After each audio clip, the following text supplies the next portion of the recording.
piso 11, escuchando a Andrea Prodan. En comunicación en estos momentos con Florencia Gutiérrez, de CEPA. Hola, ¿qué tal? Buenas tardes, ¿cómo están? Los efectos, el lado colateral hacia la economía del coronavirus, ¿no? Que está infectando ya también no solamente a las personas, sino a la economía en la provincia de Buenos Aires, y que en muchos sectores empieza a verse cierto resentimiento. Ustedes hicieron un informe desde el CEPA, desde el Centro de Política Económica Argentina, con respecto al tema. Sí, sin duda. La semana pasada, no, la anterior, ya veníamos hablando de la dimensión que estaba tomando la pandemia en términos económicos y sin duda en 2 semanas se agravó muchísimo más. El informe de CEPA establece claramente cuáles son los programas de estímulo que sacó el gobierno de Alberto Fernández, el gobierno nacional, en donde apunta principalmente a abordar aquellos sectores que están siendo afectados de manera directa por esta pandemia global que hay y que, bueno, necesitan tomarse medidas rápidas y certeras, que me parece que es lo importante en este contexto. Claro. En ese sentido, el informe se elaboran todos los estímulos que fue sacando, pero me parece importante recalcar que hay un sector que es el más perjudicado por esta pandemia porque depende del trabajo diario para poder subsistir. Es el trabajo informal, son los cuentapropistas, son los desocupados, el trabajo no registrado, son esos sectores que si no venden no perciben ningún tipo de ingreso. Entonces, esos dos sectores me parece lo que apuntó en las últimas medidas que sacó el gobierno de Alberto Fernández.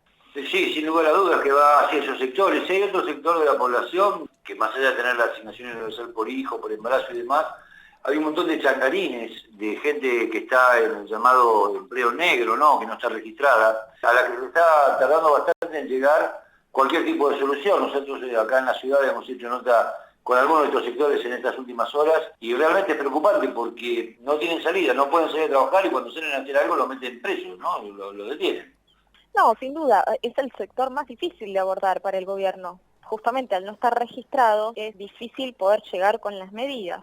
Es un sector que prácticamente está viendo cómo va a ser para llegar a fin de mes para poder tener un ingreso, aunque sea que le posibilite la posibilidad de comer. Alrededor del 35% de los trabajadores no registrados. Y a esto se suma otra situación que se ha planteado en los últimos días también. Varios municipios han cerrado el ingreso a sus localidades, no pueden entrar en los camiones con mercadería, ¿no? Lo que empieza a generar seguramente algún tipo de falta de insumo y demás. Esto puede extenderse, está garantizada la producción en Argentina más allá de esto.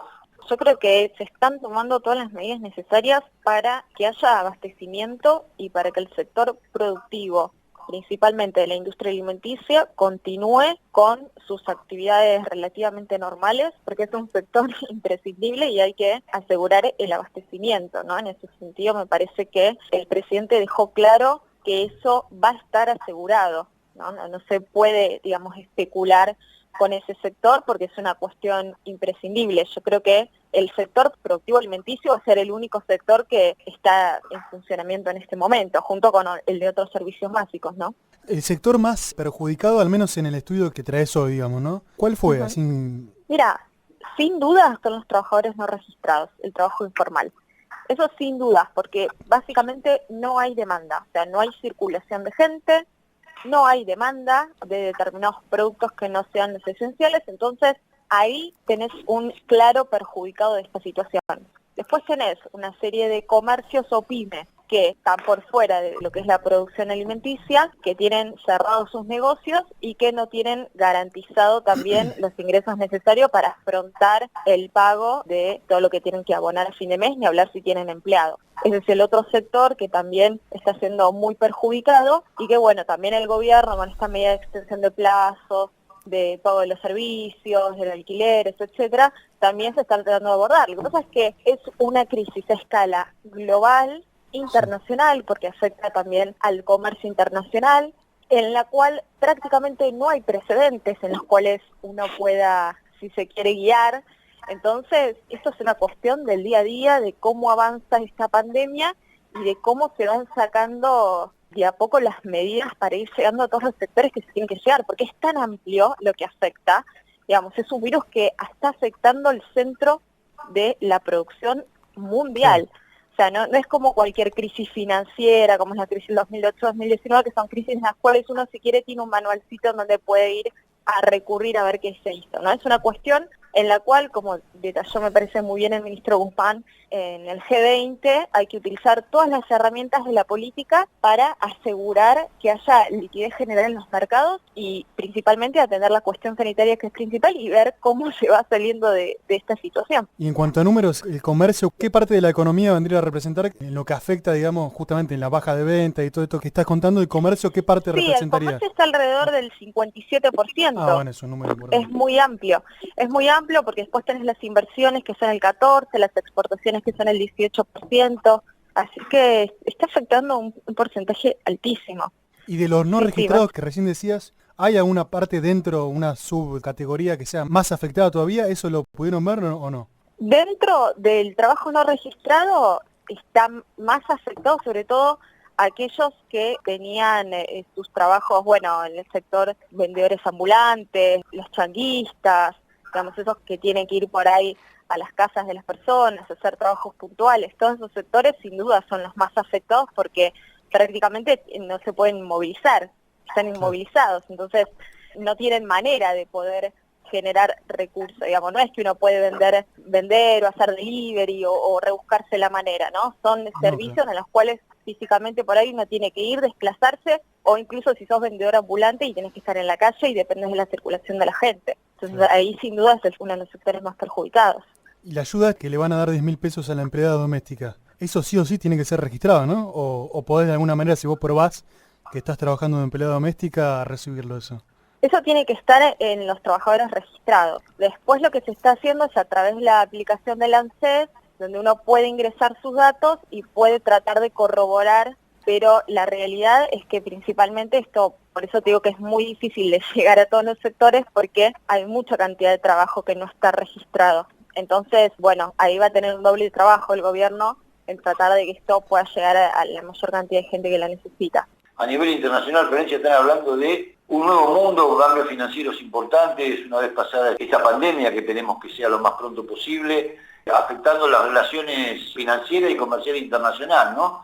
Habrá que estar pensando en esto también para ver, inclusive hasta cuáles son las nuevas formas de trabajo, qué puede pasar con el laburo después de esto, porque si empieza a suplantarse el hombre por algún robot o hacerse el trabajo desde casa a través de redes o de internet, esto va a afectar desde a un gremio hasta la vida cotidiana de todos. Creo que va a haber muchas cosas para analizar de acá para adelante también.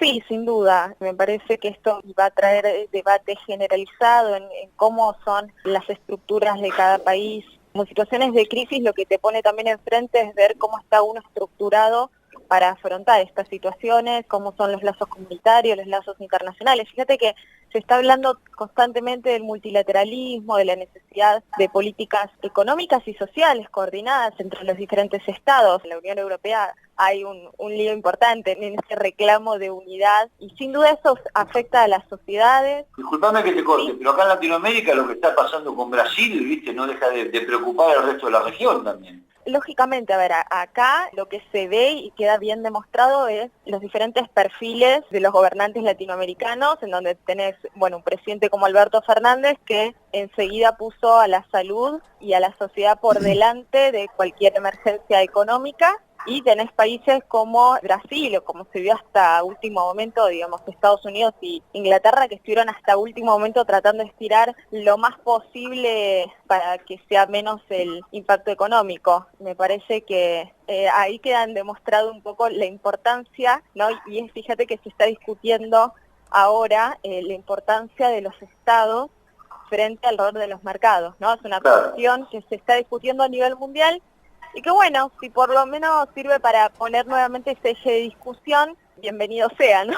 Está en eje de discusión, al igual que los lazos, solidaridad, ¿no? Son conceptos que uno escucha de repente ahora y decir, bueno, uno es solidario no por cuestión moral, sino por una cuestión de necesidad. Si no somos solidarios no nos salvamos ninguno, pero sí permite o abre un camino a discusiones futuras que bienvenidos sean. Como ayer, por ejemplo, nos contaba una mujer española que decían que está el gobierno obligando a los privados, digamos, en el sector salud a atender a la gente, que es una medida que uno dice, bueno, es lógico, ¿no? Es algo obvio, pero bueno, evidentemente para los lugares que no tienen salud pública no es tan lógico. Ahí entra la importancia del Estado, como decía vos. Sin duda, me parece que es en esta cuestión lo que se está poniendo en claro es eso, ¿no? Siempre se dijo, ¿no? En los pensamientos, si se quieren, más neoliberales o liberales, que las decisiones del mercado son las decisiones más correctas, ¿no? Las que tienen un mayor grado de autorregulación. certeza, y en este momento se está pidiendo el rescate a los estados. Digo, Estados Unidos hoy me parece que aprobó un rescate de más de 2 billones de 2.000 billones. Sí, una cuestión... Claro, billones. Billones. Sí, fue el más, billones, claro, con B larga, fue el más importante en la historia de Estados Unidos para poder afrontar esta situación. Todo eso está en discusión en este momento. A ver, de las crisis, cuando uno quiere hacer un poco de revisionismo histórico, ¿no? Hay que ver si de las crisis vamos a salir con una mayor grado de concentración económica, como pasó muchas veces, o si de la crisis vamos a salir, bueno, de otra manera. Sí, o el capitalismo financiero, digamos, que es lo que se está discutiendo. Claro. El capitalismo, al menos lo que me parece que se discute es si es la especulación financiera o es un mercado realmente un mercado, porque cuando se habla de que el mercado se autorregula y todo lo que decís vos de la parte de la ideología neoliberal, en realidad están hablando del capitalismo financiero, no de una cuestión mercantil, de lo que sería el mercado en sí, de intercambio de bienes. Bueno, eso lo sabrás mejor vos. Está hablando del capital puesto a servicio del sistema financiero. Exactamente. Ahí está el punto de discusión. Y por eso también se puede ver la diferencia que hay importante entre economías como lo que pasó en China, lo que pasó en Venezuela o en Cuba, si uno quiere tomar, digamos, ejemplos, y lo que pasa en el resto de los países, ¿no? Cómo están estructurados de una manera que le permite salir mucho más fácil de estas crisis. China es un ejemplo claro. Está bien, tienen una historia de revolución a cuestas que le permite afrontar esto de una manera mucho más organizada. Increíble. Pero son cuestiones que hay que verlas, ¿no? Hay que tenerlas en cuenta, digo. Los tipos tienen un delegado del partido por cada cuadra y de esa manera pudieron hacer un relevamiento de la crisis sanitaria en tiempo récord. Son cuestiones inimaginadas para países como en Europa o en países como nosotros, digo, y todo eso en estas crisis se pone nuevamente en juego y está bueno tenerlas presentes y tenerlas en cuenta. Sí, mirar un poquito a Oriente, ¿no? Que siempre estamos mirándonos el ombligo nosotros y ver otra cultura. Ampliar un poco el horizonte. Claro, que es una cultura milenaria además, o sea, nos llevan años y años, ¿te imaginas? Bueno, Florencia, te dejamos... Muchas gracias, Florencia. Te mandamos un abrazo a vos y al resto de la gente que sigue laburando de sus hogares, haciendo estos estudios económicos que suman, por supuesto. No, por favor, gracias a ustedes, un placer. Gracias, abrazo. Hasta luego. Bien.